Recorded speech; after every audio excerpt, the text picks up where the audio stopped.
Bueno, ¿todo el mundo ve mi presentación? Sí. Ok. Yo veo el título, ultrasonido. Sí, es eso. Por ahora son eso. Bueno, entonces, la idea de la clase de hoy es seguir avanzando con otra modalidad de imágenes médicas. En este caso, volvemos a dejar de lado las radiaciones ionizantes y ahora nos pasamos a poder hacer imágenes con ondas de presión, en el caso particular de sonido, digamos, fuera del rango audible o por encima del rango audible, y por eso lo llamamos ultrasonido. Y bueno, acá les muestro cómo se ve hoy en día los equipos de ultrasonido. En general son equipos bastante portátiles. Eh, esto que ven aquí, que vienen los cables y se ven estas como manijitas, acá se ve de arriba una de esas manijitas, son los que conocemos como transductores de ultrasonido, que vamos a ver un poquito a lo largo de la clase.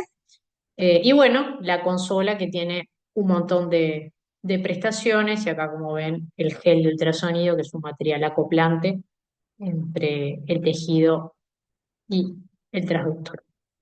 Diría que equipo de ultrasonido casi que todos los servicios hospitalarios lo tienen, y además tiene integrada el propio monitor de imagen. Es un tipo de imagen que ya, digamos, que en el momento de hacerla, a diferencia, por ejemplo, de lo que ocurre con tomografía o lo que ocurre con radiología convencional, por ejemplo, o incluso con mamografía, es el propio médico radiólogo el que va a hacer el estudio y el que va a hacer el informe en el momento que se realiza el estudio. O sea, no es como un informe a diferido, como si ocurre en radiología, por ejemplo, van y se pide una placa de tórax. Bueno, el pedido digamos, lo adquiere un licenciado en imagenología o un técnico radiólogo, saca la imagen, la guardan en el PACS del servicio, después un médico radiólogo se sienta y lee todo, o mira todas las imágenes y hace los informes correspondientes. Bueno, acá es un poco distinto. Acá el médico radiólogo, en el momento que se va a hacer el estudio, es quien manipula el propio equipo y es quien realiza el informe durante la adquisición del, digamos, de la imagen propiamente dicha.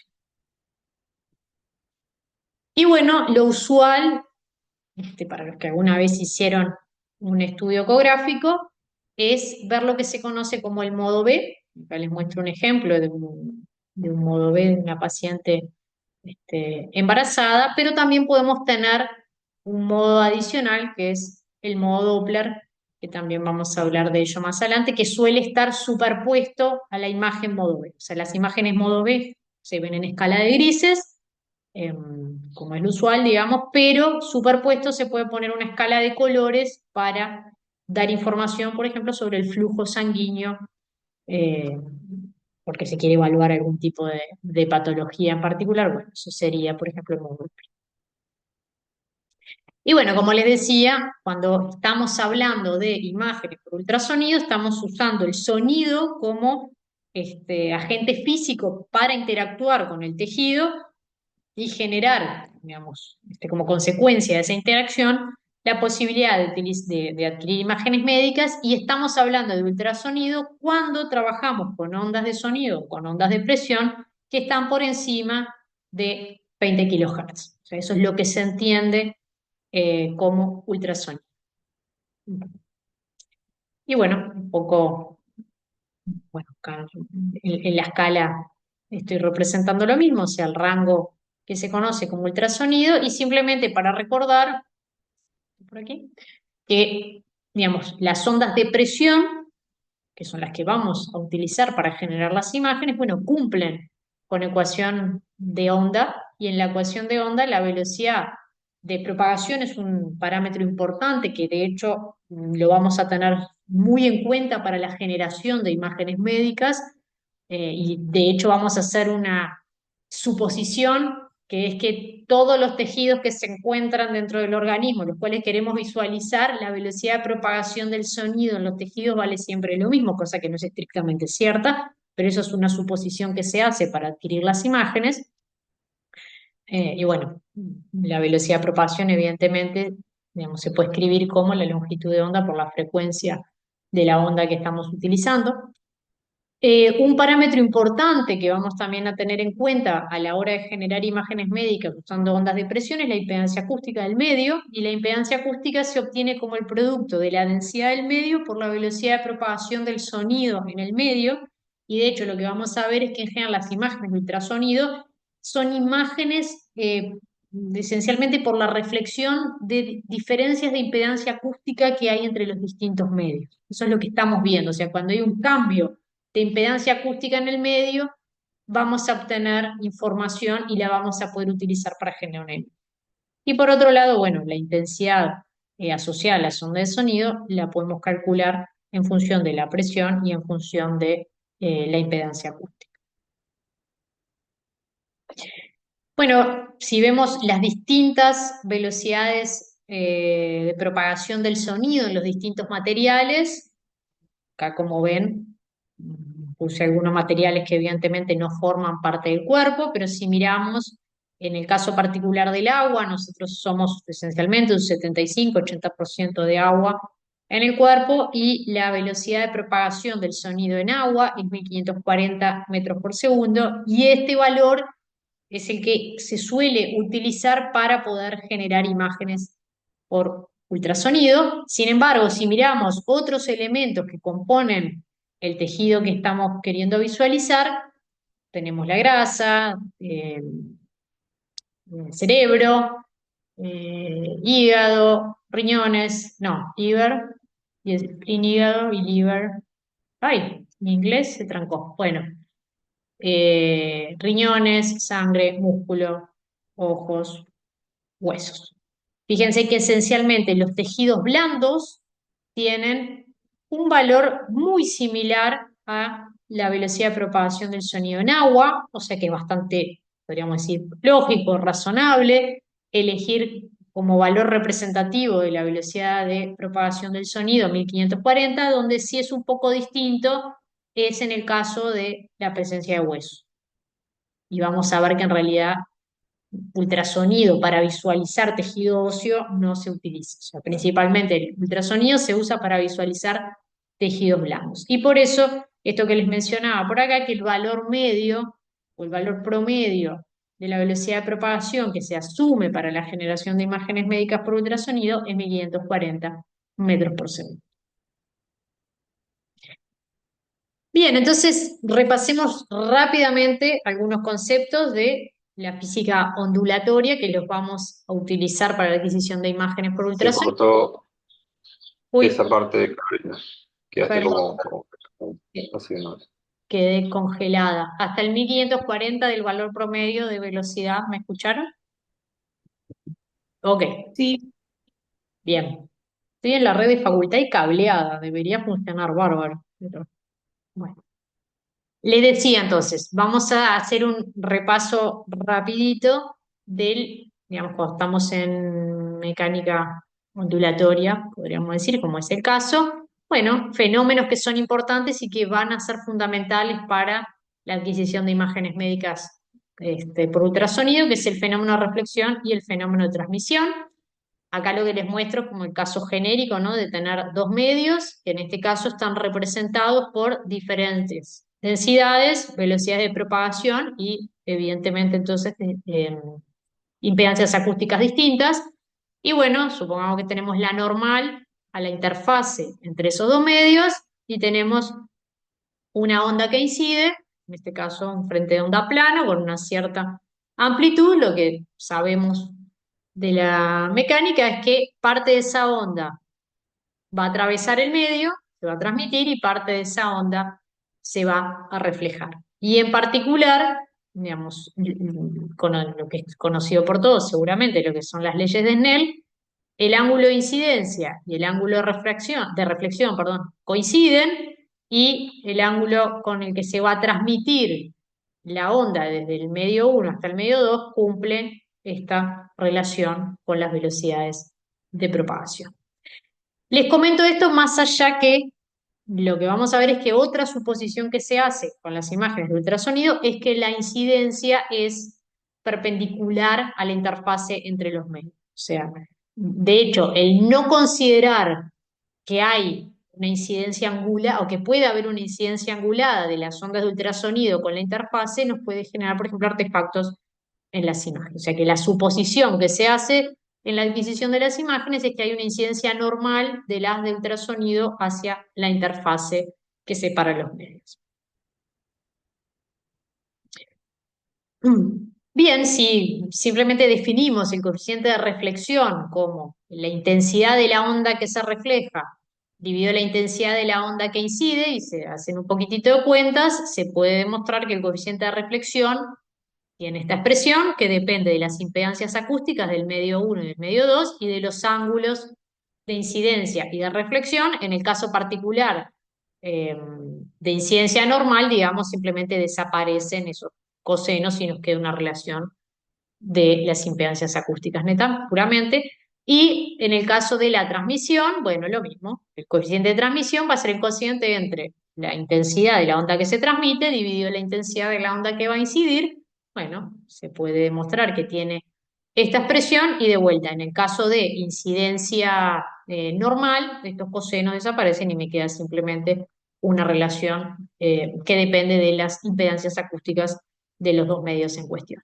Y como la energía digamos, de las ondas se va a conservar, digamos, el coeficiente de transmisión más el coeficiente de reflexión, evidentemente tiene que ser igual a 1.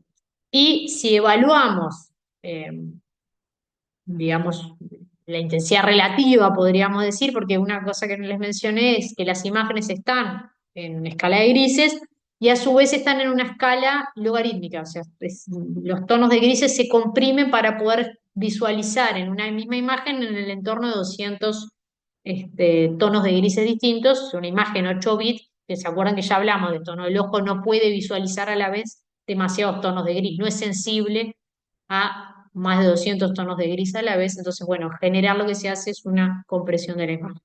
Y se suele utilizar el decibel como una manera de representar, eh, digamos, los tonos de gris que vemos en las imágenes de ultrasonido, pero bueno, la manera de representar una intensidad relativa en una escala logarítmica la podemos hacer simplemente por el cociente entre las dos intensidades, una que se toma como referencia y aplicar el logaritmo en base a 10. Lo que es usual, yo les decía, es ver las imágenes en lo que llamamos modo B o como ven por acá, brightness modulated. O sea, eso es lo que significa el modo B, que no es otra cosa que ver las variaciones de impedancia acústica por las que atraviesa la onda de ultrasonido a medida que va viajando por el medio material. Otro fenómeno que también es importante a tener en cuenta es el fenómeno de atenuación. O sea, la onda de ultrasonido a medida que va viajando por el medio va perdiendo intensidad, obviamente, digamos, dependiendo de los distintos materiales y dependiendo de la frecuencia del ultrasonido que estemos utilizando, la atenuación que le ofrece el medio a esa onda va a ser diferente. Y de hecho hay una ley también de decaimiento exponencial de la atenuación con la profundidad a la que ingresa el ultrasonido. Y como ven, bueno, digamos, si yo quisiera ver cuánta intensidad de ultrasonido sobrevivió a un espesor Z de tejido, bueno, va a depender de la intensidad inicial, o sea, antes de haber atravesado los materiales, por E a la menos 2 por Z y por un factor que depende de la frecuencia. O sea, cuanto mayor es la frecuencia del haz de ultrasonido que estamos utilizando, más rápido es el decaimiento, o sea, más rápido se atenúan las ondas de ultrasonido. Entonces, de alguna manera, uno ya puede intuir que ultrasonido de alta frecuencia no tiene demasiada penetración en los materiales y entonces lo que voy a poder visualizar es apenas un poquito de la superficie o algunos centímetros debajo de la superficie. Si yo quiero llegar a profundidades mayores, pues necesito utilizar ondas de ultrasonido, o sea, transductores de ultrasonido que me permitan frecuencias que sean más bajas. En general, por ejemplo, yo que trabajo más con el área de cáncer de mama, hay sondas que son específicas para mamas más grandes y en ese sentido necesitamos entonces sondas de ultrasonido que tengan frecuencias más bajas. En el caso de mamas más pequeñas, bueno, podemos utilizar una sonda digamos, que sean las frecuencias nos generen información más de superficie, porque para una mama pequeña no necesito ingresar demasiado o atravesar demasiado tejido.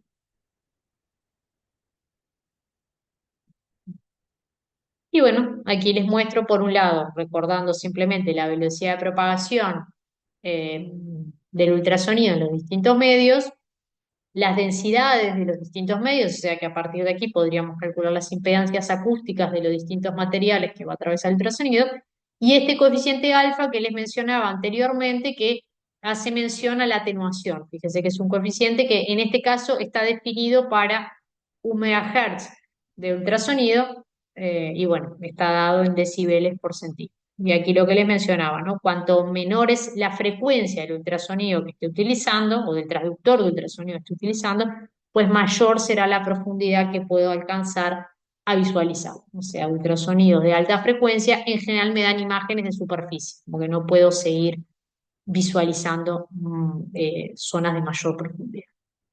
Y lo que se suele considerar aproximadamente es que este parámetro alfa de atenuación para tejidos blandos, que es la suposición que estamos haciendo cuando generamos imágenes de ultrasonido, es que es del orden de medio decibel por centímetro y por megahertz.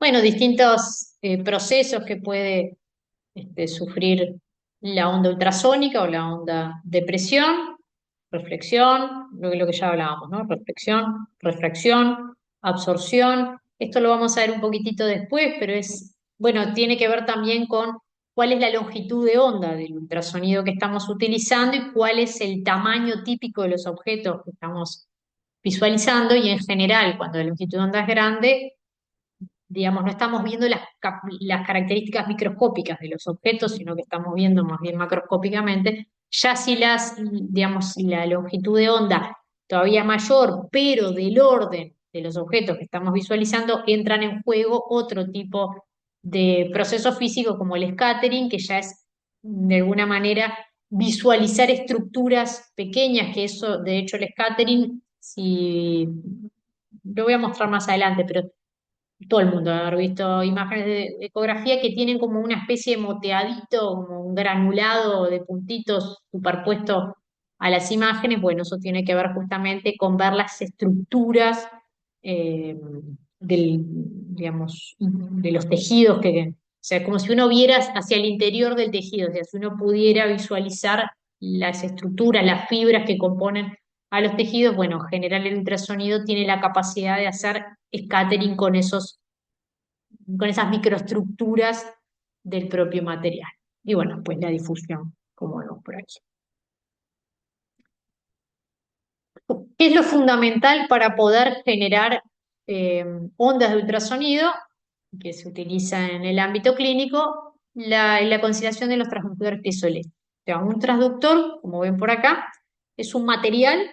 Tenemos materiales que son naturales y tenemos materiales que no lo son. Por ejemplo, el cuarzo es un material natural, pero hay piezoeléctricos, por ejemplo, PZT, plomo, circonio y titanio. Y la gracia de estos materiales es que de alguna manera tienen la siguiente propiedad. Si yo los comprimo, ¿no? Si yo les genero una compresión al material, son capaces de generar diferencias de potencial. Y por otro lado, si yo los someto a diferencias de potencial, ellos son capaces de producir vibraciones mecánicas. Entonces, esa es un poco la gracia, o sea, de los transductores de ultrasonido. O sea, de hecho, el transductor de ultrasonido en un caso va a operar, digamos, cuando se le aplica diferencia de potencial, van a vibrar y van a producir una onda mecánica que va a viajar en el tejido. Y por otro lado, cuando el transductor se pone en modo receptor de señal, digamos, las ondas mecánicas que vienen viajando por el tejido van a hacer vibrar al piezoeléctrico y eso va a generar una señal eléctrica. Entonces, este fenómeno de la piezoelectricidad es la que en el modo de emisión de ultrasonido, en el modo recepción de señal, es lo que me va a permitir generar las imágenes médicas. Y bueno, en general, digamos, estos materiales piezoeléctricos tienen una frecuencia central de vibración que depende del tamaño de ese material y depende de la velocidad de propagación del sonido en el material, que en este caso particular, por ejemplo, el PZT está del orden de 4.000 metros por segundo, y tienen asociado un cierto ancho de banda en torno a la frecuencia central de vibración y se conoce el factor de calidad del piezoeléctrico como el cociente entre la frecuencia central de vibración y el ancho de banda. En general, a su vez, después creo que viene un dibujito sobre cómo es un cabezal, un transductor para ultrasonido clínico, pero necesitan lo que llaman matching layer y eso tiene que ver con que la impedancia acústica del material piezoeléctrico y de la piel es diferente, o del tejido es diferente, y bueno, necesitamos un acople esencialmente para que no se produzcan reflexiones por esas diferencias de impedancia acústica, y bueno, ese matching layer, ese material adicional que se coloca en las ondas de ultrasonido, se lo elige en función de la impedancia acústica del piezoeléctrico que se está utilizando y la impedancia acústica del tejido. Y después, por otro lado, en el cabezal, en la sonda de ultrasonido, también están estos dispositivos que se llaman Houghton y Clock, que se los voy a mostrar a continuación. Y bueno, esto es más o menos un esquema de una sonda de ultrasonido que, como les decía, en general funciona como transmisor de ultrasonido y receptor. ¿Está bien? O sea, tiene la doble funcionalidad. En un caso usa el efecto piezoeléctrico, como les decía anteriormente, ¿no? De utilizar una diferencia potencial para generar ondas mecánicas y en el modo receptor, las ondas mecánicas que les llegan son capaces de generar una diferencia potencial y eso es lo que se va a leer como eh, la señal. Acá estaría el material piezoeléctrico. En este caso parece ser un único transductor, pero vamos a ver que hay arrays.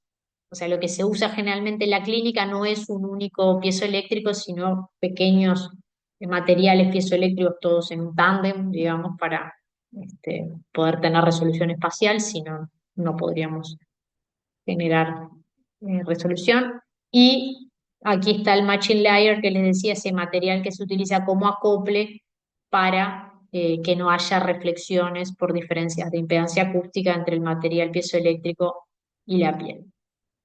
Después tenemos el backing block, o sea, lo que por detrás, llamémosle, la gracia es que se lo pone justamente lo que yo les decía, lo que vamos a asumir durante el proceso de generación de imágenes es que las ondas de ultrasonido que salen son perpendiculares a las interfaces, entonces se utiliza en particular este material y después un absorbedor acústico que no se esté vibrando todo el sistema, que no va a generarnos ruidos simplemente.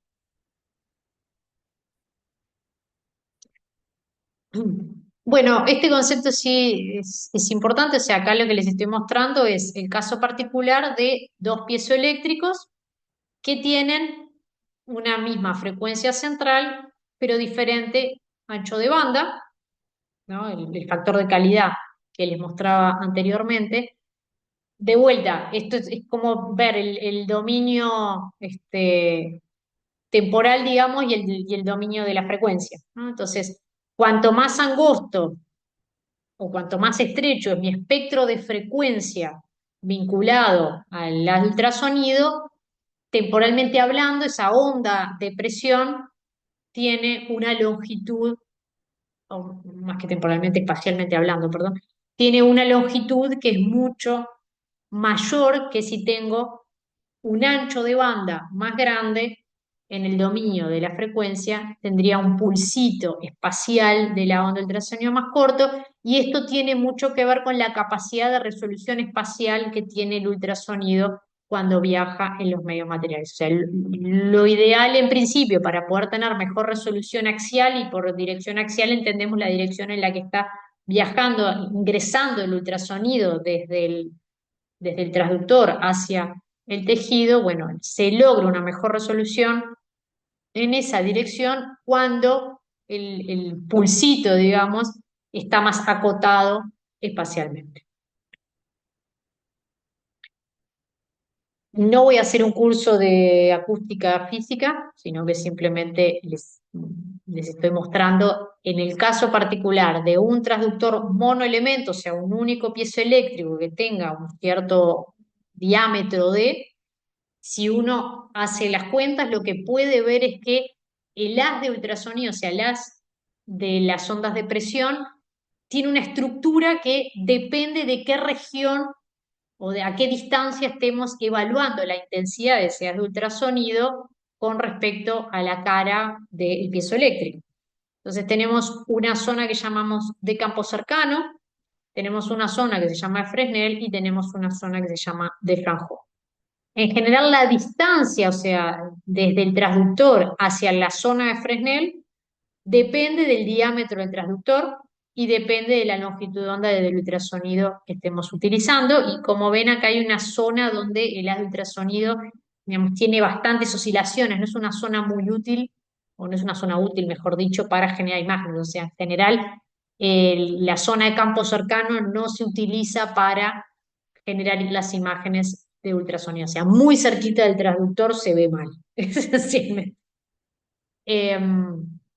Bueno, después tenemos, lo vamos a ver más adelante, la zona focal, que es la zona útil para visualizar la adquisición del ultrasonido, y luego tenemos en esta zona que hay como una atenuación del haz de ultrasonido y una divergencia a su vez del haz, que también el ángulo de la divergencia depende del tamaño del piezoeléctrico y depende de la longitud de onda. Y la atenuación a su vez depende o es inversamente proporcional con el centro, con la distancia al transductor. Bueno, si hablamos de transductores monoelemento, o sea, un único elemento piezoeléctrico, bueno, acá les pongo ejemplos de qué es lo que pasa si, por ejemplo, si tuviéramos un transductor, lo del estándar, en realidad ahora sí no significa nada, la idea es ir cambiando el valor de la frecuencia y ver qué es lo que pasa con las distintas zonas, ¿no? Con esta zona que vamos a llamar útil para, digamos, para hacer las imágenes. Entonces, si tengo un transductor monoelemento plano, vamos a suponer que estamos 2, 3 MHz, para llamarle frecuencia estándar, eh, y un diámetro estándar, 4 o 5 centímetros, por ejemplo, por decir algo. Fíjense que si incrementamos la frecuencia de vibración del transductor, lo que hacemos es alejar esta zona. O sea, se aumenta la frecuencia, disminuye la longitud de onda, aumenta entonces, se separa la zona de interfaz entre la zona cercana y la zona de Fresnel. En este caso, dejamos la misma frecuencia, pero incrementamos el diámetro, bueno, lo mismo, ¿no? Incremento el tamaño del piezoeléctrico, bueno, lo mismo. La zona de interfaz entre el campo cercano y el Fresnel se aleja aún más. Y si en particular tenemos un detector, un transductor monoelemento, pero en vez de ser plano, es curvo, bueno, el campo, el haz de radiación de ultrasonido cambia un poco en su forma, en este caso se focaliza el haz de ultrasonido y luego comienza la zona de Fraunhofer. En general, esta es la zona útil que vamos a utilizar para las imágenes de ultrasonido, más allá que no vamos a utilizar un monoelemento curvo, sino que vamos a utilizar un arreglo de piezoeléctricos para generar el mismo campo o un campo similar de ultrasonido. Y bueno, cuando ya hablamos de transductores monoelemento, a lo que me estoy refiriendo es que digamos, a lo largo de toda la sonda de ultrasonido, lo que tengo son pequeños piezoeléctricos, uno al lado del otro, y cada uno de ellos actuando como si fuera una fuente puntual de ultrasonido. ¿También? Entonces la combinación, o sea, esto es como si tuviéramos, ¿no? Como si tiro la piedrita en el agua y se generan las ondas, ¿no? Las ondas mecánicas de agua desde el foquito y se van alejando. Bueno, con el sonido pasa exactamente lo mismo, nada más que no lo podemos ver, pero la idea es que si yo cuando tengo un array o un transductor multielemento, bueno, es como lo podemos imaginar como si tuviéramos un montón de fuentes puntuales, cada una generando ondas esféricas, ¿no? Desde el foco a, digamos, isótropas en todas las direcciones, y bueno, la suma o la interferencia de todas esas ondas es lo que me determina finalmente cómo va a ser el haz de ultrasonido, y bueno, el haz de ultrasonido tiene una forma como la que ven por acá, donde tenemos la zona cercana, la zona lejana y el foco propiamente dicho, que es el que se utiliza como zona útil para la visualización de las imágenes. Y así es como se ve un array de ultrasonido convencional, en este caso un array plano. Como le decía, es una sucesión, un tándem, todos de transductores piezoeléctricos. Dependiendo del array, puede tener 256 o 512 transductores. En este caso es lineal, ¿no? Plano, pero también hay array que pueden ser curvos. Eh, Después tenemos los phase array, que en realidad se los voy a mostrar un poquito más adelante, que también están hechos, pero digamos, con traductores, pero con una cantidad menor de traductores que operan en una, digamos, como en una lógica un poco distinta. El pitch, o sea, la distancia entre el centro de dos transductores consecutivos, es aproximadamente la mitad de la longitud de onda del haz de ultrasonido que estamos generando, y se les suele llamar lentes acústicas por esto de que pueden focalizar, eh, digamos, y lo hacen de forma electrónica. O sea, vamos a ver ahora lo que se llama el beamforming, que es la manera en que operamos a los transductores individuales para poder generar el haz de ultrasonido que necesitamos para crear las imágenes. Y bueno, esto es lo que les mostraba. Este transductor vendría a ser equivalente a este que está acá, o sea, tenemos una cara plana, lineal, donde cada uno de los transductores, vamos a ver que de alguna manera son alimentados en forma independiente por diferencias de potencial, siguiendo lo que llama una ley de retardos, lo que se conoce también como beamforming. Tenemos después transductores con caras curvas, como este que está acá, que lo que permiten es abarcar una región anatómica mayor, como así cóncava. O sea, en el caso del transductor lineal solamente es como ciego por fuera del espacio que se encuentra directamente debajo del transductor, mientras que estos curvos permiten generar campos que tienen como una geometría con una apertura angular, y estos que son sectoriales en realidad son para, digamos, es un poco la misma idea que el convexo, pero tienen una mejor resolución espacial y son transductores mucho más chiquititos que se utilizan eh, para ver más en detalle ciertas estructuras. O sea, este, por ejemplo, es el típico que se utiliza para ecografía abdominal de obstetricia, ¿no? Para ver una mujer embarazada. Este, por ejemplo, es el clásico que se utiliza para hacer estudios de la mama. Y este puede ser, por ejemplo, para estudios cervicouterinos. Mm. Y bueno, aquí está la diferencia que yo les mencionaba entre el lineal, o sea, en el array lineal y lo que llama el phased array, que fíjense, esencialmente el cabezal en los dos casos está constituido por piezoeléctricos, ¿no? De cierto tamaño, es un cierto ancho del piezoeléctrico y, o sea, altura en esta dirección, digamos, y un cierto ancho y espesor, ¿no? Un ancho y espesor en las otras dimensiones. En el caso del phase array también, lo que vamos a ver es que a la hora de eh, ir visualizando el tejido, en el caso del array lineal, lo que va haciendo es, digamos, alimentando con diferencias de potencial a un grupo, digamos, que no abarcan a todo el transductor en su totalidad. Perdón, un momento. Sí, estoy en clase. Perdón.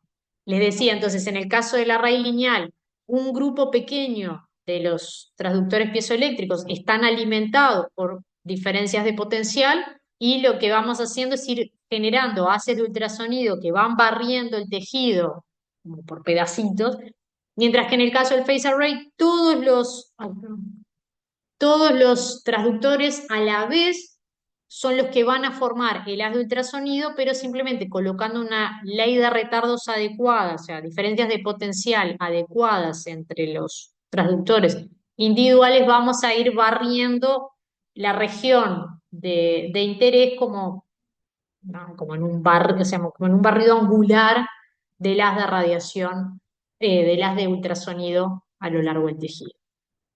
Creo que ahí va, aquí viene como una imagen de lo que sería un phase array, en este caso, 1, 2, 3, 4, tiene 5 transductores, y estas flechitas que están por acá lo que quieren representar es la ley de retardos, o sea, cómo se van aplicando las diferencias de potencial que alimentan a cada uno de los transductores y cómo, digamos, cómo leyes de retardo distintas, en este caso tenemos esta ley de retardo, en este caso tenemos esta otra ley, generan diferentes angulaciones del haz de ultrasonido, y lo que podemos ir haciendo es cambiando la ley de retardos para generar como un haz de ultrasonido, llamémosle uniforme, angulado, que va a ir barriendo el tejido a lo largo de la apertura angular. Mientras que en este caso lo que tendríamos con este tipo de alimentación a los transductores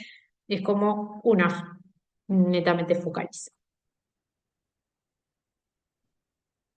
Bueno, acá lo mismo, un poco la diferencia entre un array lineal que, como le decía, solamente este es todo el array, y aquí tengo un tramito, un grupito pequeño de transductores que son alimentados para generar el haz de ultrasonido que sea focal, y lo que se va haciendo es ir barriendo, o sea, digamos, el proceso de la adquisición de imagen comienza alimentando los transductores que estarían aquí a la izquierda y se van corriendo de a uno.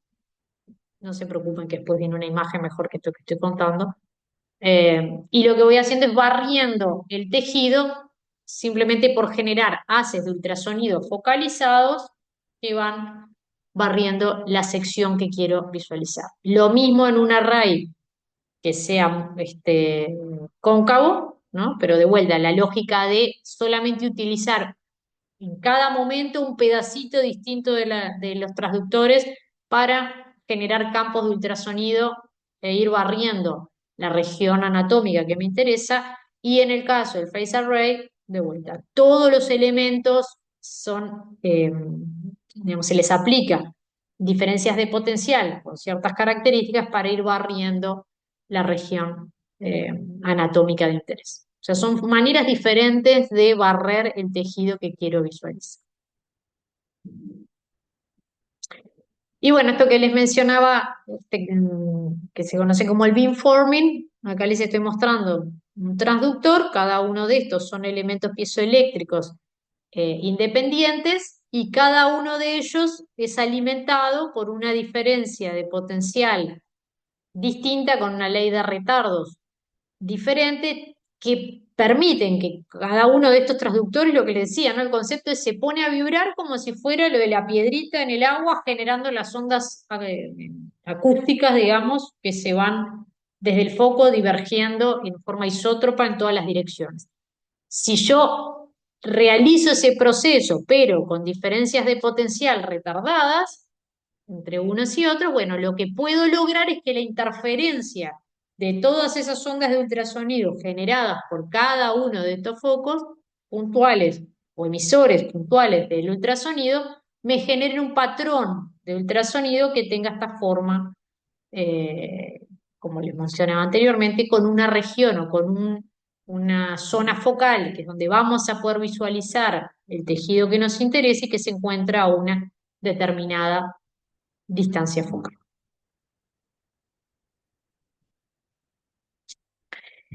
Y bueno, la gracia es que nosotros aplicamos el beamforming, ¿no? O sea, al grupito de transductores que vamos a utilizar para evaluar una región del tejido, y en principio las ondas se van a producir, ¿no? En cada uno de estos transductores, cada uno va a operar como una fuente puntual, las ondas se van a producir y se van a encontrar o focalizar con la región que quiero visualizar, que está en el foco, y bueno, luego simplemente por la interacción con esa región de interés, las ondas se van a reflejar, van a volver a cada uno de los piezoeléctricos, los van a poner a vibrar mecánicamente y se van a generar entonces diferencias de potencial que va a depender de las vibraciones mecánicas eh, digamos, que provienen del ultrasonido que se reflejó, y la gracia es colocar una ley de retardos, digamos, a la inversa de la ley de retardos que usé cuando focalicé el ultrasonido para finalmente generar la señal de ultrasonido de una región en particular que quiero visualizar. Quiero ver dónde, perdón que estoy, quiero ver dónde está. Uh, Quizás perdón que voy para adelante y para atrás, pero esta imagen me parece bastante ilustrativa y no sé por qué me quedo tan lejos. Como para ordenar un poco qué es esto de ir barriendo el tejido con un cierto grupo de transductores. Supongamos que tenemos este array lineal, ¿no? Con todos estos transductores individuales. ¿Cuál es la gracia? ¿Cómo se va formando la imagen de ultrasonido? Bueno, se selecciona un grupo de transductores a los cuales se les va a colocar una diferencia de potencial con una ley de retardos, lo que llamamos recién beamforming, y eso va a generar un campo de ultrasonido y me va a generar tan solo una primera sección del tejido que quiero visualizar. Entonces, cuando produzco el haz de ultrasonido, todas las ondas interfieren y me generan ese campo focalizado. El haz de ultrasonido se refleja en digamos, por diferencias de impedancias acústicas, vuelve a los transductores, los pone a vibrar. Lo que se hace una vez que se le aplica la ley de retardos invertida es que la señal que se obtiene en general se le asigna al transductor central del grupo de transductores que yo utilicé para generar ese primer haz focalizado. Y eso me generó una línea de la imagen de ultrasonido. Después, ¿qué hago? Me corro un transductor. Me corro un transductor, de vuelta, agarro un grupo de transductores, vuelvo a aplicar el beamforming, vuelvo a generar el haz de ultrasonido que viaja, se refleja, vuelve a poner a vibrar a los transductores y la señal se la voy a asignar al transductor central de todo ese grupo y generé una segunda línea de la imagen.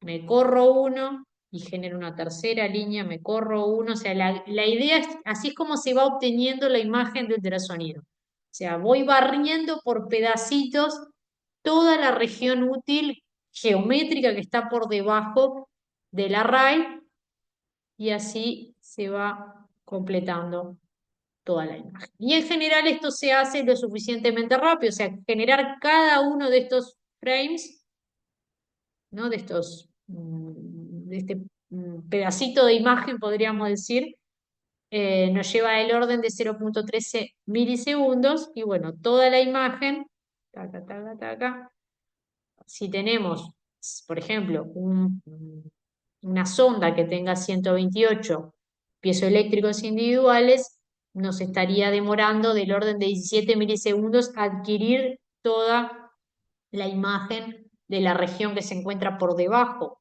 del transductor, y eso es lo que llamamos esencialmente tiempo real, porque es más o menos 33 frames por segundo. O sea, el ojo, digamos, para el ojo no distingue esta formación digamos, de la adquisición como en un barrido, sino que el ojo con 33 frames por segundo adquiere con naturalidad la visualización de las imágenes. Por eso le llamamos tiempo real.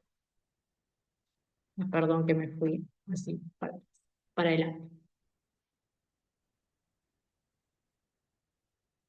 Bien, cuando hablamos de resolución espacial, como todas las imágenes médicas, ahí el concepto de resolución espacial no tiene que ver con cuál es el tamaño más pequeñito que voy a poder visualizar o distinguir en mis imágenes. Y bueno, evidentemente, por un lado, la resolución, digamos, en la dirección del tamaño de la sonda de ultrasonido está limitada al verdadero tamaño de la sonda de ultrasonido, mientras que en la dirección axial y en la dirección lateral vamos a ver que depende de diferentes consideraciones de las. Por ejemplo, en el caso de la resolución axial, volvemos al ejemplo que les mostraba anteriormente, que es más sencillo, de solamente tener un único piezoeléctrico, y se acuerdan que habíamos hablado que dependiendo de el ancho de banda en torno a la frecuencia central de vibración del piezoeléctrico, íbamos a poder determinar cuál es el ancho espacial del pulso de ultrasonido que se genera. Cuanto más ancho de banda tenga, pues más estrechito va a ser la longitud del pulso ultrasonido, y cuanto más estrechito sea el ancho de banda de vibración, pues tanto más grande espacialmente se va a diseminar el ultrasonido. Entonces, imagínense este caso, ¿no? Tengo un pulsito de ultrasonido con no sé, este ancho que viaja y se encuentra con dos interfaces, o sea, con dos materiales que se diferencian de la impedancia acústica del fondo, ¿no? Del tejido. Entonces, ¿qué es lo que va a pasar? Viene la de ultrasonido, encuentra la primera interfase, se va a reflejar y parte va a seguir viajando, digamos, se va a transmitir, y luego la onda transmitida se encuentra con una nueva interfase, parte se va a transmitir y parte se va a reflejar. Cuando llegamos de vuelta a esta interfase, parte se va a reflejar y parte se va a transmitir. Entonces, si miramos la que se transmitió durante la primera reflexión y la que se reflectó, digamos, en esta segunda interfase y se transmitió en esta primera, lo que veríamos en principio sería este pulsito y este pulsito como si fueran independientes, y yo podría resolver distancias que sean mayores a medio ancho de pulso, ¿no? O sea, si esta distancia entre los objetos fuera más chiquitita que el medio ancho del pulsito, esta onda que se reflejó y esta otra es como que se van a superponer, como ven por acá. O sea, si las interfaces están muy cerca y este pulsito es demasiado ancho, lo que me va a pasar entonces es que se me van a superponer las ondas y no las voy a poder distinguir cuando lleguen al traductor. Sin embargo, si tengo un pulsito más estrechito, pues entonces voy a poder resolver mejor dos objetos en la dirección axial de las. Entonces, bueno, esto sería el caso de una pobre resolución axial, ¿no? Donde los objetos no se pueden distinguir, o sea, los objetos reales vendrían a ser estos dos pares de inclusiones o de objetos en relación al medio, o sea, con una impedancia acústica diferente al medio, y aquí tendríamos cómo se verían los objetos cuando se encuentran más lejos del transductor. Entonces, lo primero que vemos es, en la medida que estoy muy cerca del transductor, la resolución axial empeora, o sea que las cosas se distinguen mejor más lejos del transductor que demasiado cerca. Y en ese sentido, en este caso particular, para un transductor monoelemento, conviene, o es, digamos, los objetos que se van a visualizar bien van a ser aquellos que estén a mayor distancia del diámetro sobre 2 del piezoeléctrico. Y esto sería la resolución axial límite, no les estoy demostrando, simplemente les estoy comentando, que sería media longitud de onda del transductor. Y en general la resolución axial, o sea, en esta dirección, obviamente es la límite más un poquito, y ese poquito va a depender del diámetro del transductor y a qué distancia estoy del transductor. O sea, cuanto más lejos, mejor.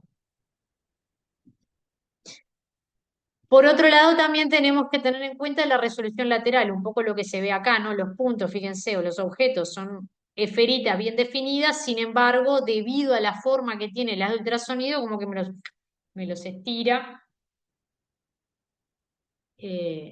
Digamos, y cuánto se estiró en la dirección perpendicular digamos, a la dirección de propagación de la onda es la resolución lateral. Entonces, bueno, por ejemplo, si aquí tenemos el transductor y el haz de ultrasonido focalizado, la región donde se puede distinguir mejor dos objetos digamos, que son distintos y muy cercanos entre sí es la región del foco. O sea, en la región cercana o en la región lejana, dos objetos diferentes no son distinguidos por el haz de ultrasonido, mientras que en la región focal sí. Por eso es que justamente en las imágenes de ultrasonido lo que hay que hacer es ubicar la posición del foco en la región donde quiero visualizar eh, el tejido o lo que estoy buscando visualizar. Y acá es un poco cómo se vería la imagen dependiendo de en qué posición me estoy ubicando, ¿no? O sea, acá tengo dos objetos y fíjense cómo me lo va pegando, o sea, me está pegando uno con respecto al otro. No logro distinguir que hay dos objetos en diferentes lugares. Bueno, esencialmente, que lo corro por acá. El ancho del foco va a depender de la longitud de onda del ultrasonido que estoy usando, del diámetro del transductor y de la posición Z a la cual estoy focalizando. Por otro lado, la distancia al foco va a depender del diámetro, de la longitud de onda. Perdón, ojo que acá le estoy diciendo mal. El ancho focal lo puedo escribir como la distancia al foco, ¿no? Estoy cambiando Z por F.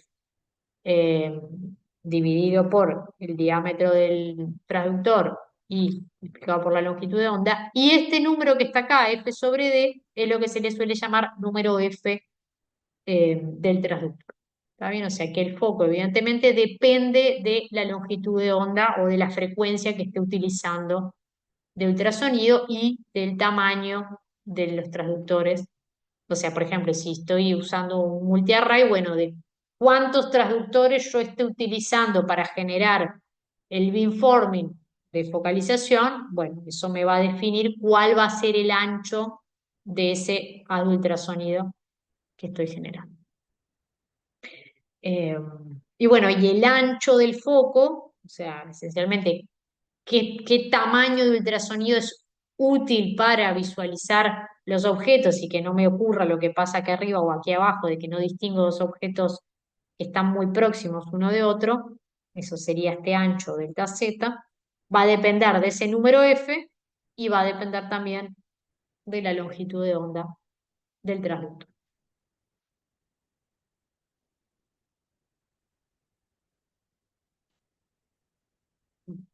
Bueno, ¿y cómo se forma finalmente o cómo se determina dentro de un determinado haz de ultrasonido la posición de los objetos? ¿No? O sea, porque yo les mostraba anteriormente cómo íbamos barriendo con los beamforming sucesivos las distintas posiciones detrás del transductor. Bueno, pero ¿cómo localizamos la posición de los objetos que hay, digamos, en el cuerpo con los cuales se va encontrando el ultrasonido mientras viaja y esencialmente se refleja en las interfaces? Eso es lo que se conoce como el proceso de ecolocación. Entonces, bueno, la idea es, primero, en el proceso de ecolocación, perdón, tenemos dos consideraciones fundamentales. Por un lado, la incidencia de las ultrasonidos perpendicular a la superficie y viaja en línea recta. O sea, no estamos despreciando la posibilidad de que haya, por ejemplo, refracciones del ultrasonido. Y por otro lado, estamos asumiendo, como les mencionaba anteriormente, de que la velocidad de propagación del ultrasonido en todos los tejidos con los que se va a encontrar es constante igual de 1540. Dicho eso, supongamos entonces que tenemos el transductor, genera el ultrasonido focalizado y nos encontramos, o el ultrasonido mientras viaja, se encuentra con un objeto que está a una distancia D del transductor y que tiene una impedancia acústica diferente respecto del medio. Entonces, ¿qué es lo que va a ocurrir? Se va a reflejar el ultrasonido, va a llegar al transductor, lo va a poner a vibrar y me va a generar una señal eléctrica, que es lo que se conoce como el eco, y le va a llevar un cierto tiempo, llamémosle T sub E, desde el momento en que apliqué o envié la onda ultrasonido hasta el momento en que recibí el eco. Entonces, bajo la suposición de que el ultrasonido viaja con velocidad constante en el tejido, la posición de este objeto la voy a poder calcular sabiendo el tiempo que me demoró en retornar el ultrasonido desde que fue emitido hasta que se reflejó y llegó al detector o al transductor nuevamente. Entonces, conociendo el tiempo del eco, la posición, simplemente, ¿no? Como que la onda ultrasonido tuvo que ir y volver, por eso aparece el 2D, y lo hace a una velocidad de propagación que es 1540. Entonces, como el tiempo de eco, solo el equipo lo va a medir y se asume conocido el valor de la velocidad de propagación del ultrasonido en el tejido, simplemente de esta expresión se va a despejar la distancia a la que se encuentra el objeto que produjo la reflexión del ultrasonido. Y así es como se van posicionando los objetos, digamos, dentro de la imagen. O sea, con el proceso de colocación, teniendo en cuenta esta expresión, es que se posicionan los objetos dentro de cada uno de los haces de ultrasonido que van barriendo toda la imagen. En realidad, después, digamos, esto es un proceso que se hace electrónicamente, digamos. Una vez que tengo el eco, lo que se suele hacer es a la señal se le toma la transformada de Hilbert y, digamos, se le vuelve a sumar la señal y se toma el módulo. Eso es para quedarse con la envolvente y no que tenga todas esas variaciones eh, propias de la frecuencia del ultrasonido. ¿Está bien? Eso es simplemente un proceso que se hace con la señal posterior a la recepción. Y bueno, justamente bajo la consideración de tener incidencia normal, o sea que el ángulo de incidencia vale cero, por lo tanto el ángulo de reflexión también. eh, entonces, bueno, lo que vamos a tener es, digamos, esta relación entre, digamos, el coeficiente de reflexión va a depender solamente de las impedancias acústicas del medio, y lo que nosotros vamos a estar viendo es justamente dónde hay diferencias de impedancia acústica. ¿Por qué? Porque producen reflexiones de la onda de ultrasonido. Entonces, lo primero que podemos, si uno hace la cuenta, por ejemplo, y tuviésemos una interfase aire-grasa, como puede ser la región donde pongo el transductor, si yo pusiera el transductor directo sobre la piel, obviamente voy a dejar aire entre medio de la piel y del transductor, y si uno hace las cuentas, el coeficiente de reflexión, tomando en consideración la impedancia acústica del aire y de la grasa, es casi un 100%, o sea que en realidad lo que estoy queriendo decir es que las ondas de ultrasonido no atraviesan el aire. Por eso es tan importante ese gel acuoso que se utiliza eh, a la hora de hacer imágenes de ultrasonido. O sea, vieron que cuando se hace ultrasonido, el médico toma el transductor y le pone un gel transparente y eso es lo que pone en contacto con la piel. Bueno, la idea justamente quitar digamos, del transductor, entre el contacto del transductor y la piel, quitar todo el aire que pueda haber porque las ondas se reflejarían y no podrían ingresar para generar las imágenes. Por eso es tan importante el acoplador.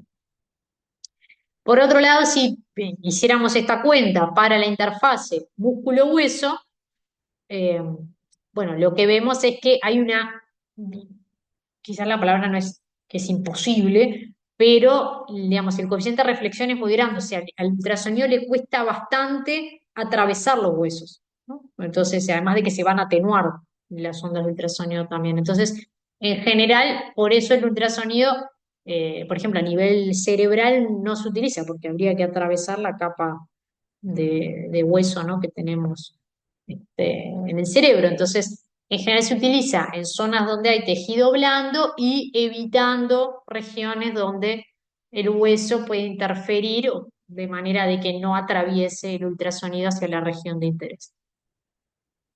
Y bueno, en el caso particular de tejidos blandos, o sea, si yo tomo dos tejidos blandos distintos, en general lo que vemos es que el coeficiente de reflexión es bastante pequeñito, entonces, bueno, el contraste puede ser difícil de visualizar en las imágenes, eh, por eso hay que, de hecho, hay que estar muy entrenado para interpretar imágenes de ultrasonido.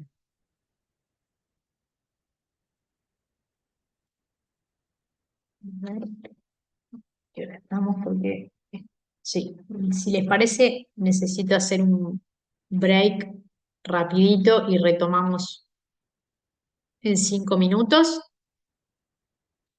Sí, está bien. Yo tenía una pregunta antes ahí, Ah, dale. cortita. Sí. Cuando hablaste de los coeficientes ahí de reflexión, ¿no? Se puede interpretar también como la potencia, por ejemplo, en el caso de la interfase aire y grasa, ¿no?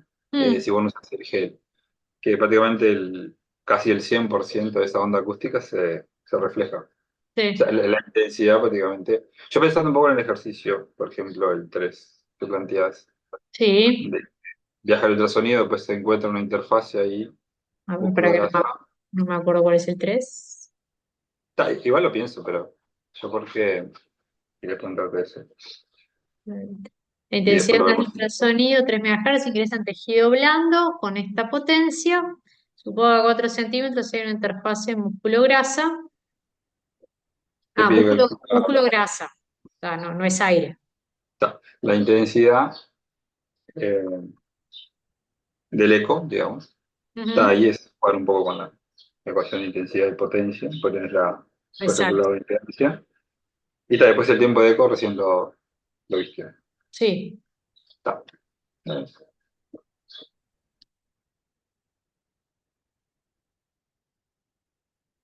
Bueno, entonces si les parece, necesito rápidamente hacer un break y ya vuelvo.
Bueno, volví.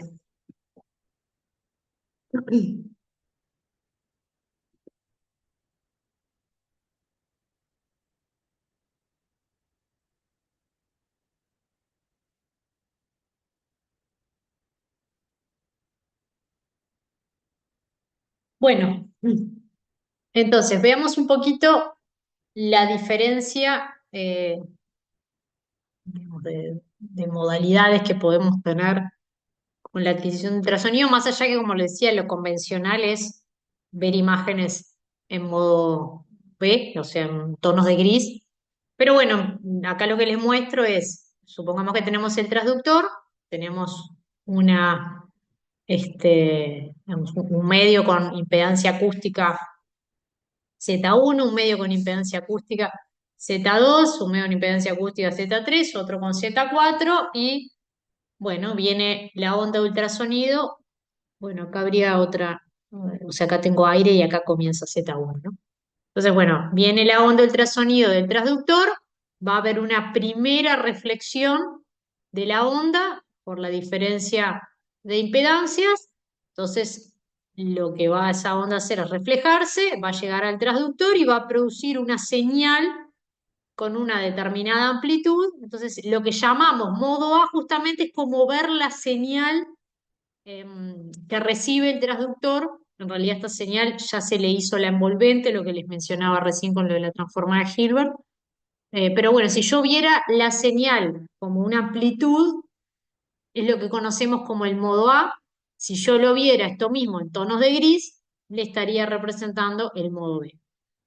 Parte de la onda se transmite, llega a encontrar una interfase nuevamente, parte se refleja, viene viajando, parte se va a reflejar, parte se va a transmitir, va a llegar al transductor y va a tener, por ejemplo, en este caso una amplitud menor porque la reflexión fue menor por las diferencias de impedancia acústica entre estos dos medios. De vuelta, yo lo puedo ver como amplitud, o sea, como la propia señal, o lo puedo ver en tonos de gris para representar el modo B, y así sucesivamente. O sea, si yo miro la señal o miro en tonos de gris, voy a tener el modo A o voy a tener el modo B. Lo usual es ver, por lo menos desde el punto de vista de imágenes médicas, lo usual es ver el modo B. También podríamos tener un modo que se llama modo M, que es, bueno, si además las estructuras en el tiempo se están moviendo. Entonces, si yo sigo temporalmente el movimiento de las estructuras, tendría este tipo de funciones, ¿no? O sea, acá estaría el modo A o los respectivos tonos de gris, que bueno, acá salieron todos negros por igual, pero vamos a suponer que son diferentes, y a su vez, si yo las sigo a las señales a lo largo del tiempo, podría haber estructuras en movimiento. Bien, esa es la única diferencia con el modo M, o sea, poder visualizar el movimiento temporal de las estructuras. También está otro factor que hay que tener en consideración, es la frecuencia de repetición del pulso. O sea, hoy hablábamos de que el pulso de ultrasonido va a tener digamos, una cierta duración temporal, ¿no? O sea, yo aplico las diferencias de potencial y las leyes de retardo a los transductores y luego que genere el ultrasonido, me quedo esperando, digamos, el traductor se queda esperando a que el ultrasonido retorne para poder generar la señal. Entonces, bueno, de alguna manera digamos, el periodo o el pulso de repetición o el tiempo del pulso de repetición va a ser la suma de esta duración más el tiempo que estoy esperando, ¿no? Y eso se va a ir repitiendo a lo largo del tiempo. O sea, con qué frecuencia eso se va repitiendo, o sea, el inverso de ese tiempo me da la frecuencia de repetición del pulso de la señal de ultrasonido. Y esto era lo que les mencionaba anteriormente. O sea, en general, un transductor de ultrasonido convencional, lo que llamamos poder ver en tiempo real, utiliza del orden de 30 frames por segundo para generar una imagen, porque así el ojo no distingue que efectivamente las líneas se van llenando una por una, sino que es lo que consideramos tiempo real. Y esto ya se lo sabíamos.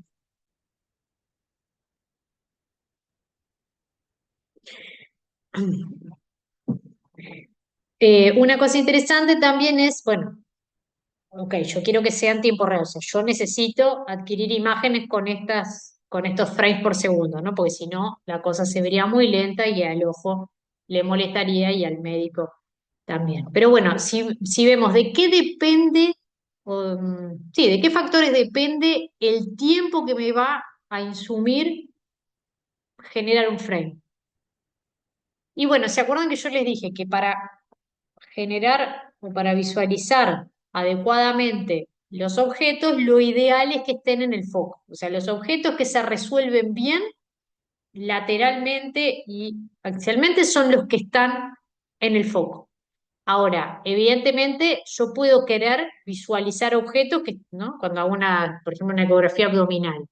Bueno, yo no puedo elegir que todo el abdomen del paciente se encuentre en una región estrechita asociada al foco de ultrasonido que yo necesito para hacer la imagen. El tamaño paciente es del tamaño paciente.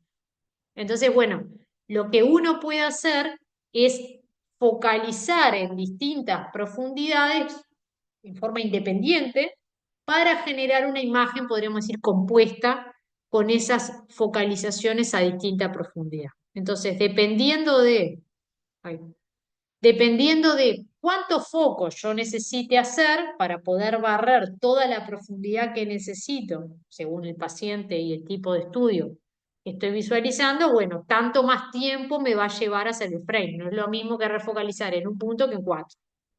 O sea, no es lo mismo focalizar a cuatro profundidades que a una sola eh, profundidad. Bueno, obviamente va a depender de cuál es la máxima profundidad de objetos que quiero ver, porque acá estaría metido, ¿no? Esto es esencialmente el tiempo de colocación. O sea, cuanto más lejos está el objeto que estoy visualizando, pues tanto más le va a llevar ir y volver a la onda de ultrasonido al transductor. Entonces, bueno, este sería el tiempo de colocación de los objetos más lejanos que quiero visualizar. Y a su vez todo esto va a depender de cuántos canales, o sea, cuántos piezoeléctricos tenga mi array, porque se acuerdan cómo se va construyendo la señal, ¿no? Yo agarro un grupito de transductores, les pongo el beamforming y genero una línea. Me corro un transductor, repito el proceso y genero la segunda línea. Y así me voy barriendo toda la imagen corriéndome de a un transductor cada vez. Entonces, bueno, cuanto más transductores, cuanto más canales tenga mi array, bueno, tanto más me va a demorar eh, generar la imagen. Y si hacemos una cuenta media rápida, por ejemplo, para una imagen que tenga dos focos y como distancia máxima de visualización de 10 centímetros con un array de 128 canales, bueno, eso me lleva del orden de 33 milisegundos, que es lo que consideramos tiempo real. O sea, es muy factible, es muy posible con un array convencional visualizar 10 centímetros de profundidad sin demasiado problema desde el punto de vista de el lag que puede tener la imagen para presentarse en pantalla eh, cada vez.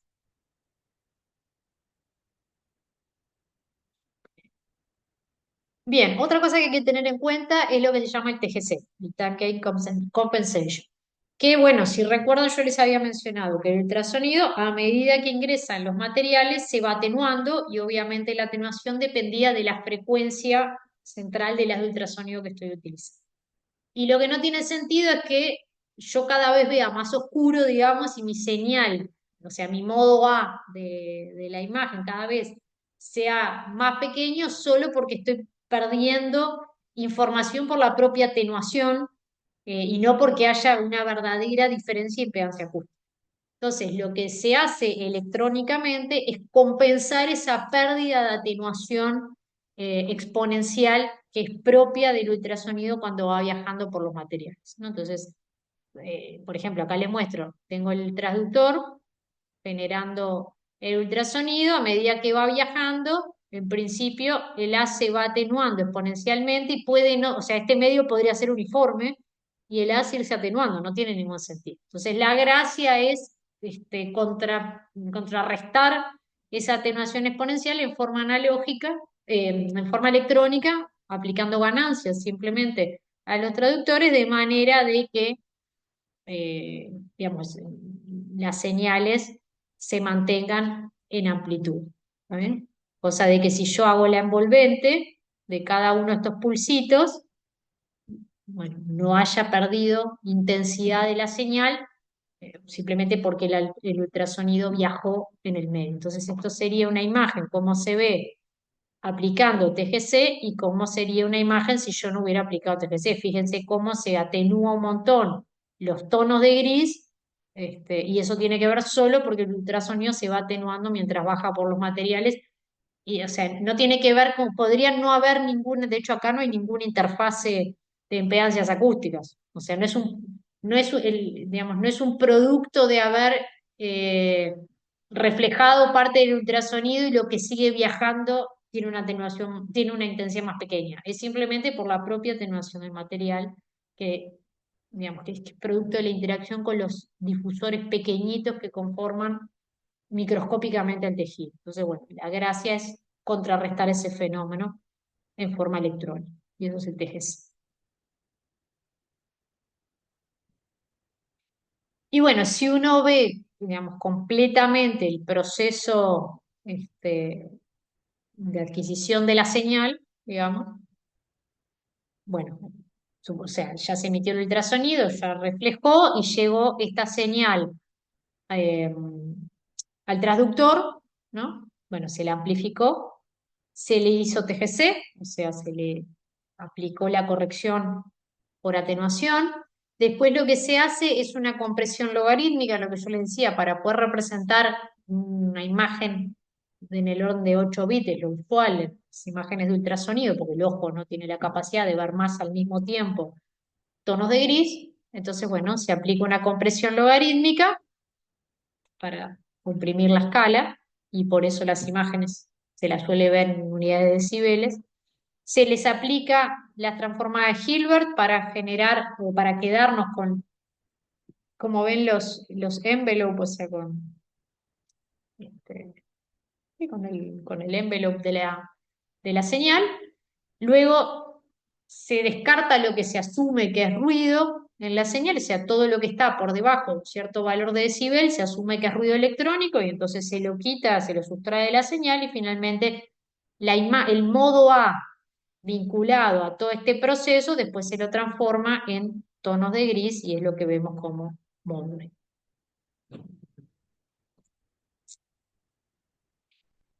Bueno, cuando hablamos de contraste en las imágenes de ultrasonido, en general, digamos, se le suele utilizar este tipo de nomenclatura. Algo que es, por ejemplo, anecoico, o sea, no tiene ningún tipo de estructura, es esencialmente dentro de los tonos negros, no tiene nada, esencialmente. Cuando hablamos de hipoecoico, o sea, tenemos un objeto que tiene un tono de gris que está por debajo del tono de gris circundante.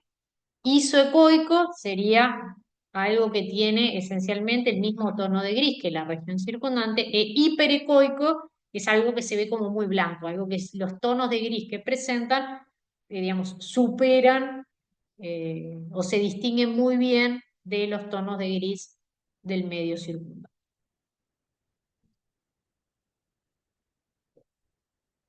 Y bueno, pasemos ahora a hablar un poquito de artefactos. Eh, Como todas las imágenes médicas, el ultrasonido no está exento de tener objetos o de presentar en la imagen objetos que realmente no reflejan información anatómica. Y esencialmente los artefactos vienen por distintas situaciones. Uno de los artefactos o una de las consideraciones a tener en cuenta es el hecho de que la velocidad de propagación del ultrasonido en los distintos órganos y tejidos no es exactamente 1540 metros por segundo, que es lo que se asume para hacer la ecolocación. Entonces, bueno, eso puede generar artefactos.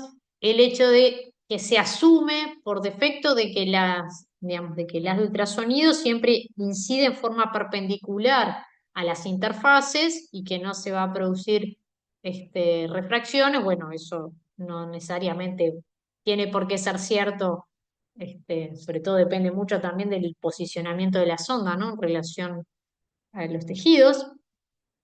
Bueno, por supuesto, si le erramos en general el TGC es algo que se coloca manualmente, me refiero manualmente que se manipula cuando uno comienza a hacer un estudio, se puede acomodar el TGC en forma manual por el operador, bueno, uno se puede equivocar y elegir un mal TGC.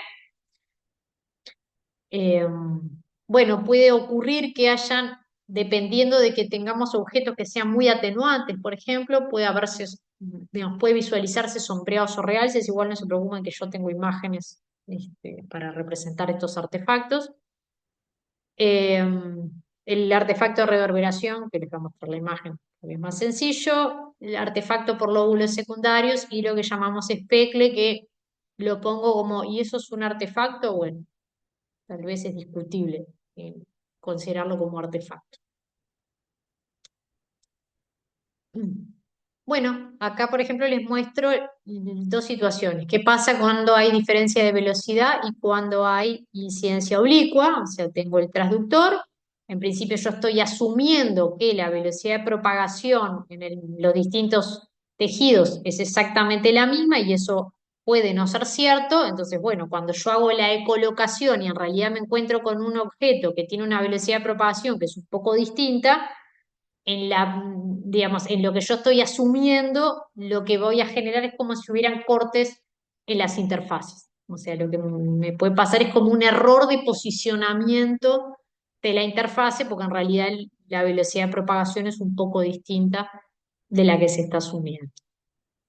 En el caso de que yo tenga, por ejemplo, una incidencia eh, oblicua, imagínense que acá tengo el transductor, acá tengo un objeto, acá tengo una interfase que no es perpendicular a la emisión o al ultrasonido que está ingresando a la interfase y supongamos que el ultrasonido, bueno, como siempre, parte se refleja, pero parte hace refracción y lo hace, digamos, con un ángulo obviamente diferente al de la incidencia, y justo tenemos la situación que se encuentra las de ultrasonido con un objeto y se refleja, vuelve y llega al transductor.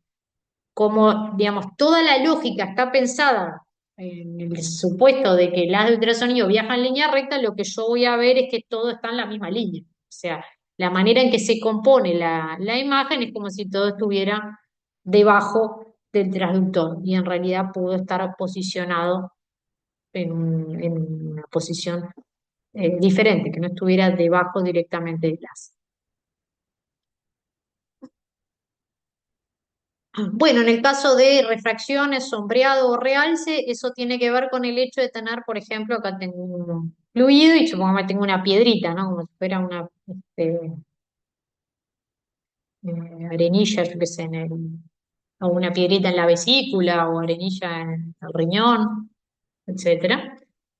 Eh, bueno, lo que puede pasar justamente es que, bueno, acá tendría el fluido, acá tendría la piedrita y evidentemente lo que va a ocurrir es que se va a atenuar distinto la de ultrasonido según, bueno, qué tan grande y qué tan densa pueda ser digamos, ese objeto que tiene una composición bien distinta en comparación con el fluido que estoy en este caso visualizando. Entonces aquí se va a atenuar mucho más el ultrasonido y por eso se vería como un sombreado, a diferencia de lo que ocurre en las zonas donde no está ese elemento de alta densidad y se vería como entonces este, un realce. Y eventualmente, como en los bordes, donde habría más angulación del haz de ultrasonido con la superficie o con las interfaces, también se puede producir refracción y generar, digamos, ese tipo de artefacto como de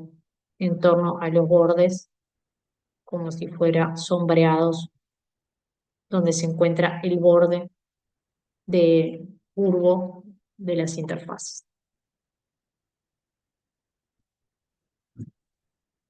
Bueno, el efecto de reverberación esencialmente tiene que ver con el hecho de que haya como múltiples rebotes del ultrasonido en una misma superficie. O sea, viene el ultrasonido, refleja, obviamente parte sigue viajando, pero supongamos que se refleja en la superficie, vuelve a la superficie de interfase, se vuelve a reflejar y así sucesivamente. Cada uno de estos ecos va a llegar un tiempo después, ¿no? O sea, si a este le lleva un tiempo de eco determinado, a este le va a llevar el doble, el triple y el cuádruple, etcétera.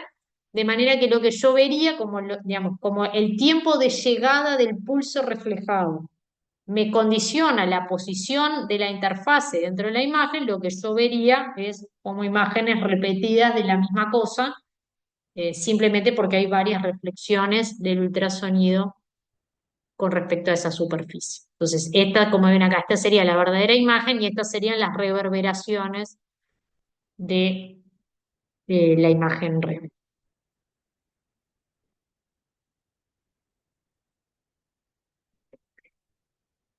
Bien, por otro lado, la existencia de lóbulos secundarios, o sea, acá les muestro, de vuelta recurrimos, solo pues más fácil, al transductor monoelemento, y teníamos el haz principal de ultrasonido, pero en realidad a los laterales de ese haz principal, de vuelta, porque uno puede pensar este monoelemento como si estuviera puntualmente hecho de fuentes infinitesimales generadoras de ultrasonido. Entonces, bueno, digamos, la interferencia que se puede producir en los extremos del, del transductor es diferente de la que se va a producir aquí en el centro y se pueden generar estos haces de ultrasonido por fuera del lóbulo central.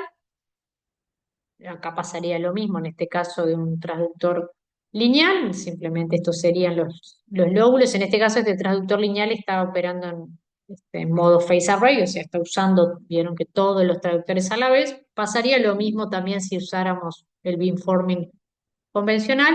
En cualquier caso, lo importante es, si yo tengo lóbulos laterales, en principio la lógica de construcción de imagen está asociada a que yo solo estoy visualizando lo que hay en el haz principal de ultrasonido. Entonces, si yo me encuentro, si estos haces laterales se encuentran con objetos que están por fuera de la central, como podría pasar aquí, o sea, aquí tengo el transductor, el haz central y los, en este caso, lóbulos laterales, más de uno, están dibujando.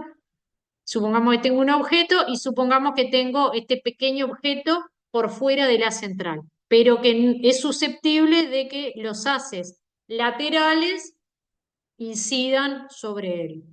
Bueno, cuando se reflejen esos haces laterales en el objeto, van a llegar al transductor con un cierto tiempo de colocación correspondiente y el transductor va a interpretar, por la forma en que se construye la imagen, de que provino de algún lugar, digamos, en la sombra del transductor.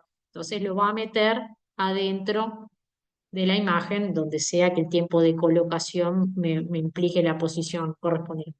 Pero objetos que están fuera de la sombra del transductor, por la presencia de lóbulos laterales, pueden incluirse en la región de visualización.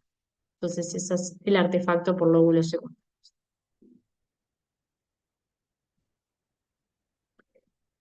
El artefacto espejo, bueno, el artefacto espejo tiene que ver con el hecho de si tenemos interfaces que sean muy reflectivas, es un poco parecido a lo de reverberación, ¿no? O sea, lo que puede pasar es eso, es que el ultrasonido vuelve a pasar por el objeto, se vuelve, o sea, viene el ultrasonido, refleja, vuelve a pasar por el objeto, porque acá también hay una interfase, sigue, y entonces lo que termina sucediendo es como el tiempo de colocación del reflejo es más largo que el tiempo del primer pulso de ultrasonido que se reflejó, bueno, el objeto va a quedar posicionado, digamos, a una distancia de mayor profundidad con la misma forma. Entonces me queda como un objeto espejado en relación a una interfase, eh, digamos, que tiene un coeficiente de reflexión importante.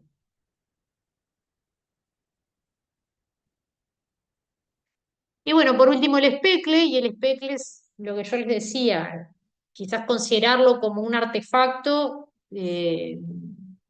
no sé si es la mejor situación.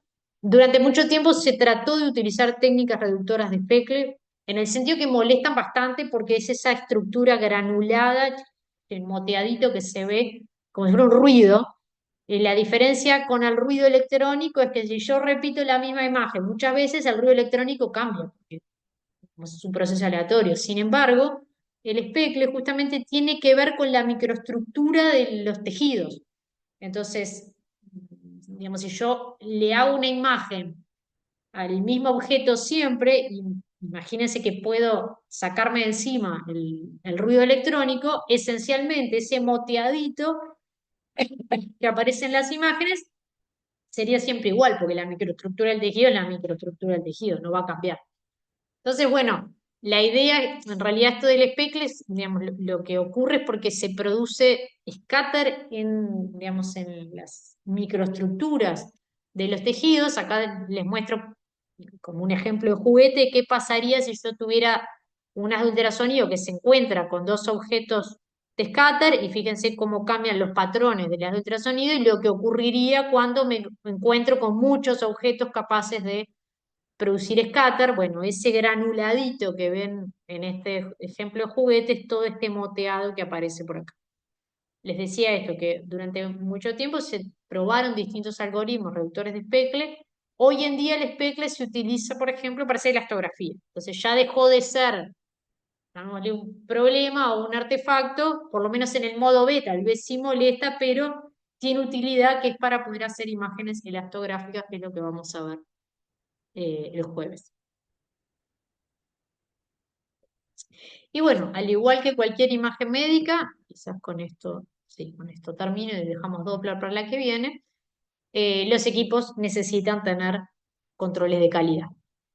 Hay distintos fantomas que están diseñados para hacer controles de calidad. Obviamente, cuando digamos, los fantomas están hechos con un tejido, con un material que simula ser un sólido blando, o sea, esencialmente tiene una densidad muy parecida a la del agua, es como un gel, ¿no? Un gel que no se pudre, digamos, y que tiene diferentes insertos. Hay insertos que simulan ser quistes, o sea que se deberían ver anecoicos porque no tienen estructura adentro, o sea, los quistes son bolsitas de líquido, entonces adentro no hay microestructura. Entonces en general un quiste se ve muy bien en las imágenes porque esencialmente se ve un objeto sin estructura adentro, o sea, no tiene, es como si el objeto no tuviera especle adentro. Y bueno, hay quistes a lo largo de distintas profundidades, hay quistes también de distinto tamaño, a distinta profundidad. Eh, bueno, hay objetos reflectores que lo que nos muestran están a distinta profundidad, que lo que esencialmente nos muestran es cuál sería el tamaño de la zona muerta o invisible eh, para el ultrasonido, ¿no? O sea, hasta qué profundidad la imagen no es útil para visualizar, o sea, dónde estoy en el campo cercano, podríamos decir. Hay objetos que están equiespaciados de manera de visualizar la resolución axial a lo largo del eje ultrasonido, y también objetos que se sabe la distancia para poder evaluar la resolución lateral, y creo que no me estoy olvidando de ninguno. Bueno, donde hay zonas uniformes, ¿no? O sea, donde no hay insertos, yo debería ver uniformidad, a menos del especle, en las zonas este, uniformes. Bueno, lo que le decía, máxima profundidad de visualización, exactitud en la medida de distancia. O sea, todos los equipos tienen herramientas digitales para medir distancias en las imágenes. Bueno, verificar que yo pongo objetos a distancia conocida, el medidor de distancia es adecuado. Lo de los objetos anecoicos que simulan quistes, la resolución axial y lateral que ya les comentaba. Y bueno, con eso yo diría que podemos dejar por acá y nos quedaría solamente codoppler para la clase que viene, que es una modalidad adicional de visualización por ultrasonido, y incorporamos también la elastografía para la medida de módulos de Young usando ultrasonido también. No sé si alguien quiere hacer alguna pregunta.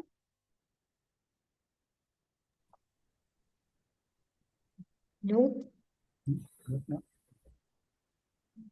Con respecto a este tema, no, después lo voy a tratar de digerir bien, pero quería consultarte con el tema de la Dale. bibliografía, Sí, ya que viste que el de resonancia magnética, por ejemplo, pude ingresar a la página que nos sugeriste, pero no lo pude descargar al libro.